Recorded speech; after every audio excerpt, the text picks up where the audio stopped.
Hello everyone, আপনাদের মাঝে হাজির হলাম নতুন একটা ভিডিও নিয়ে। আপনারা কীভাবে নগদে লেনদেন করবেন সেই বিষয়টা আজকে আমি আপনাদেরকে জানিয়ে দিব এবং শিখিয়ে দিব।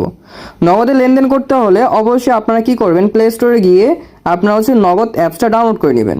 ডাউনলোড করে নেওয়ার পর আপনার যদি আগে থেকে অ্যাকাউন্ট খোলা থাকে তাহলে সেই নাম্বার দিয়ে অ্যাকাউন্টটা লগ ইন করবেন, যদি না খোলা থাকে তাহলে আগে অ্যাকাউন্টটা খুলে নেবেন। আচ্ছা, অ্যাকাউন্টটা যদি আপনার খোলা থাকে এরপর আপনি কি করবেন, অ্যাপসে প্রবেশ করে অ্যাকাউন্টটা লগ ইন করে নেবেন। আমার অ্যাপ যেহেতু অ্যাকাউন্টটা লগ ইন করা আছে, জাস্ট আমি পিন দিয়ে এখানে কিন্তু অ্যাকাউন্টে আমি প্রবেশ করতে পারবো। সো এখানে আমার পিন চাবে, আমি পিনটা দিয়ে লগ ইনে ক্লিক করে দিলেই কিন্তু আমার এই অ্যাকাউন্টে প্রবেশ করে নেবে। অ্যাকাউন্টে প্রবেশ করানোর পর দেন আমার দুইটার মাধ্যমে আমরা লেনদেন করতে পারবো। এবং আমাদের যদি ব্যালেন্স দেখতে হয় তাহলে এখানে হালকা করে একটা টাচ করলেই কিন্তু আমরা ব্যালেন্সটা দেখতে পারবো। এই জায়গায় হালকা করে টাচ করলেই কিন্তু আমরা ব্যালেন্সটা দেখতে পারবো। দুইটাভাবে লেনদেন বলতে গেলে আমাদের এখানে দুইটা অপশন রয়েছে, একটা হচ্ছে সেন্ড মানি আর একটা হচ্ছে ক্যাশ আউট। একটা হচ্ছে সেন্ড মানি আর একটা হচ্ছে ক্যাশ আউট। আশা করি আপনার প্রত্যেকজন ব্যক্তি দেখতেছেন।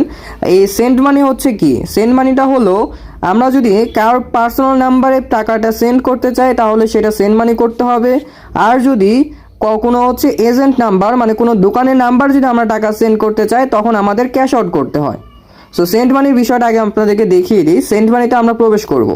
সেন্ড মানিতে প্রবেশ করার পর দেন এখানে আপনার নাম্বারটা লিখে দিতে হবে। আমি এখানে নাম্বারটা লিখে দিলাম, একটা নাম্বার আমি দিয়ে দিলাম। দেন এখানে যে অ্যারো চিহ্ন রয়েছে সেই অ্যারো চিহ্নতে আমি হালকা করে একটা টাচ করব। টাচ করার পর এখানে আপনার পরিমাণটা লিখতে হবে। সো এখানে আপনার কত টাকা সেন্ড মানি করতে যাচ্ছেন সেই পরিমাণটা আপনি এখানে লিখে দিবেন। আমি জাস্ট ইমাজিন একটা পরিমাণ লিখে দিলাম। লিখে দেওয়ার পর 1 সেকেন্ড এখানে আমি 20 টাকা লিখে দিলাম। লিখে দেওয়ার পর এখানে যে পরবর্তী নামে যে অপশন রয়েছে সেখানে হালকা করে একটা টাচ করবেন। টাচ করার পর দেন এইখানে আপনার কি করতে হবে, পিন দিতে হবে। আপনি যে পিনটা দিয়ে আপনার অ্যাপসটা লগ ইন করেছিলেন সেই পিনটা এখানে দিতে হবে। সো এখানে আমি পিনটা দিয়ে দিলাম। পিনটা দিয়ে দেওয়ার পর দেন আপনার এখানে যে অপশনটা রয়েছে সেখানে হাত দিয়ে ক্লিক করে কিছুক্ষণ চেপে রাখবেন। চেপে রাখার পর দেখবেন অটোমেটিক সেটা আপনার সেন্ড মানি হয়ে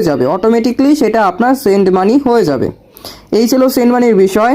ক্যাশ আউটটা সেম, ক্যাশ আউট আমি যেভাবে দেখালাম সেভাবেই আপনারা ক্যাশ আউট করতে পারবেন। জাস্ট আমি বেসিক একটু দেখিয়ে দিই। এই যে এখানে আপনি ক্যাশ আউটে যাবেন, যে ক্যাশ আউট যে অপশন রয়েছে সেই ক্যাশ আউটে চলে যাবেন। চলে যাওয়ার পর এখানে আপনি স্ক্যানও করতে পারবেন, নয়তো আপনি এখানে নাম্বারটা লিখেও দিতে পারবেন। ধরুন আমি এখানে সাপোজ একটা নাম্বার দিয়ে দিচ্ছি। সেই নাম্বার দিয়ে দেওয়ার পর দেন অ্যারো চিহ্নতে টাচ করব। অ্যারো চিহ্নতে টাচ করার পর এখানে আপনি পরিমাণ দিবেন। পরিমাণ দেওয়ার পর পরবর্তীতে যাবেন, যাওয়ার পর আপনি পিন দিবেন। পিন দেওয়ার পর দেন সেম অপশন হবে, সেন্ড মানিতে যেরকম আসছিল ঠিক সেম এখানেও আসবে। ট্যাপ করে কিছুক্ষণ ধরে রাখবেন, আপনার এটা ক্যাশ আউট হয়ে যাবে। এই ছিল আজকের আপনারা কিভাবে নগদ অ্যাপস সেন্ড মানি করবেন, ক্যাশ আউট করবেন। বিস্তারিত সব কিছু আপনাদেরকে শিখিয়ে দিলাম। যদি নতুন নতুন কিছু আরও পেতে চান তাহলে অবশ্যই আপনারা কি করবেন, চ্যানেলটা সাবস্ক্রাইব করে রাখবেন এবং আমাদের পাশে থাকবেন।